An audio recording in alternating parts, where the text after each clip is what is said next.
শুভ সকাল। আপনারা হয়তো অনেকেই অবগত আছেন যে পশ্চিমবঙ্গ সরকার খুব সম্প্রতি একটা ভীষণ গুরুত্বপূর্ণ একটা ভ্যাকসিনেশান শুরু করতে চলেছে। সেটা আগামী 30শে মে থেকে শুরু হচ্ছে। পশ্চিমবঙ্গের বিভিন্ন সরকারি হাসপাতাল, প্রাথমিক স্বাস্থ্যকেন্দ্র, গ্রামীণ হাসপাতাল যেগুলো আছে সেখানে। তা ভ্যাকসিনেশনটা কি? ভ্যাকসিনেশান বা ভ্যাকসিনের নাম হচ্ছে এইচপিভি ভ্যাকসিন। এইচপিভি ভ্যাকসিনটা কী জিনিস? এইচপিভি হচ্ছে হিউম্যান প্যাপিলোমা ভাইরাস। এই হিউম্যান প্যাপিলোমা ভাইরাসটা কী জিনিস? এটা আমাদের প্রত্যেকটা বাড়িতেই ছোট বড়, মানে মেয়ে বলুন, মা কাকিমা থেকে শুরু করে প্রত্যেকেই আছেন। তা আমাদের মায়েদের, বোনেদের এবং ছোট ছোট মেয়ে যারাই আছে না কেন, তাদের বেশ কিছু কমন রোগ থাকে, যেটা মোটামুটি 100টা মেয়েদের মধ্যে কম বেশি হবেই হবে। তার মধ্যে এই এইচপিভি ভ্যাকসিনটা দিলে তার অনেকটা বেশি কার্যকর হতে পারে। তাই এইচপিভিটা, এই প্যাপিলোমা ভাইরাসটা কী জিনিস?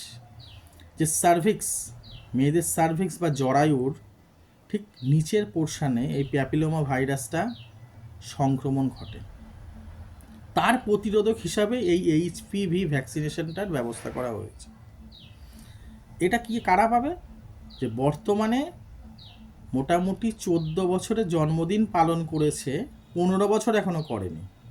আরেকটু পরিষ্কার করে দিই, 14 বছর একদিন বয়স, কিন্তু 15 বছর পূর্ণ হয়নি, মানে 14 বছর 364 দিন, এমন মেয়েরাই এটা পেতে পারে। কোথায় পাবেন?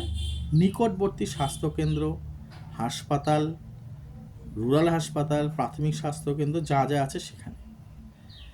এটা পেতে গেলে আপনি একটা পোর্টালের মাধ্যমে রেজিস্ট্রেশন করেও আসতে পারেন, অথবা আপনার এলাকায় যে আশা দিদিমণি আছে বা স্বাস্থ্যকর্মী আছে, তারাই আপনাকে টোটাল গাইডটা করবে। তাদের মাধ্যমে আপনি এই ভ্যাকসিনেশনটা খুব সহজেই পাবেন। নিশ্চয়ই মনে আছে, কোভিড ভ্যাকসিনেশনের সময় আপনারা ভ্যাকসিন পাওয়ার পরে অবশ্যই একটা সার্টিফিকেট দেওয়া হয়েছিল। এখানেও আপনারা সেই পোর্টাল থেকে সার্টিফিকেটটা ডাউনলোড করতে পারবেন। এর জন্য প্রত্যেকের কাছে অনুরোধ, মাতৃ স্বাস্থ্যের কথা বিবেচনা করে কোনো রকম গুজবে কান দেবেন না। এই এইচপিভি ভ্যাকসিনেশনটা প্রত্যেকটা মেয়েকে, যাদের বাড়িতে 14 থেকে শুরু করে 15 বছর এখনও কমপ্লিট হয়নি, তাদের অবশ্যই এই টিকা দিয়ে এই মানব রোগ থেকে রক্ষা করার জন্য দায়িত্ব নিন।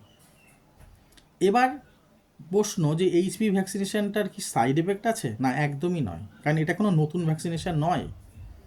আপনারা নিশ্চয়ই গুগল সার্চ করলে বা ইন্টারনেট সার্চ করলে কিন্তু আপনারা দেখতে পারবেন এই ভ্যাকসিনটা বহু বছর আগে থেকে সারা পৃথিবী জুড়ে দেয়া হচ্ছে। কোথায় কোথায় দেয়া হচ্ছে সেই লিস্টও আপনারা জানতে পারবেন। কোনো কোনো দেশে শুধু মেয়েদের নয়, ছেলেদেরও দেয়া হচ্ছে। এই ভ্যাকসিনেশান আমাদের রাজ্যেও চালু ছিল, যেটা সম্পূর্ণ বেসরকারিভাবে এবং রীতিমতো মূল্য দিয়ে এই ভ্যাকসিনেশনটা নেওয়ার ব্যবস্থা ছিল। এই প্রথম রাজ্য সরকার সেটা সম্পূর্ণ বিনামূল্যে সাধারণ মানুষের কাছে পৌঁছে দেওয়ার ব্যবস্থা করেছে। এবার এই টিকাটা একটা বাজার মূল্য আছে, যদি আপনি বেসরকারিভাবে নিতে চান সেটা মোটামুটি 5,000 থেকে 10,000 টাকা পর্যন্ত এক ডোজে খরচ আছে। সেটা আপনারা এর আগেও অনেকেই নিয়েছে, অনেকেই পরিচিত। এবার সেক্ষেত্রে আপনারা এটা সম্পূর্ণ বিনামূল্যে পাচ্ছেন এবং অবশ্যই কোনো রকম সাইড এফেক্ট কিছু নেই, নিরাপদ ভ্যাকসিন। অবশ্যই দিয়ে নিন। এবং পোর্টালে রেজিস্ট্রেশনের সময় আপনার যে কোনো একটা ডকুমেন্টস, আপনার বাচ্চার, যেটা হচ্ছে আধার কার্ড হতে পারে বা অন্য কোনো নথিপত্র, যেটা আপনি আপলোডের মাধ্যমে এটা রেজিস্ট্রেশন প্রক্রিয়াটা সম্পূর্ণ করতে পারেন। এবার এখানে প্রশ্ন, যে এই ভ্যাকসিনেশানে কি তাৎক্ষণিক কোনো প্রতিক্রিয়া আছে? না, কিছু সেই রকম কিছু নেই। নর্মাল যেমন ভ্যাকসিনেশান সেটাই হবে এবং এটা আপনার বাঁ হাতে দেয়া হবে। কোনো রকম সাইড এফেক্ট নেই এবং কোনো রকম গুজবে কান দেবেন না। আপনার বাড়ির বাচ্চাটার স্বাস্থ্যের কথা ভেবে অন্ততপক্ষে এই টিকাকরণটা করান এবং মাতৃ স্বাস্থ্যের প্রতি জোর দিন এবং মায়েদের স্বাস্থ্যের দিকে নজর দিন। প্রত্যেককে অনেক অনেক ধন্যবাদ। আশা রাখবো আপনারা এই ভ্যাকসিনেশানের সাফল্য যাতে হয় সেই দিকে সবাই লক্ষ্য রাখবেন এবং এগিয়ে যাবেন। ধন্যবাদ।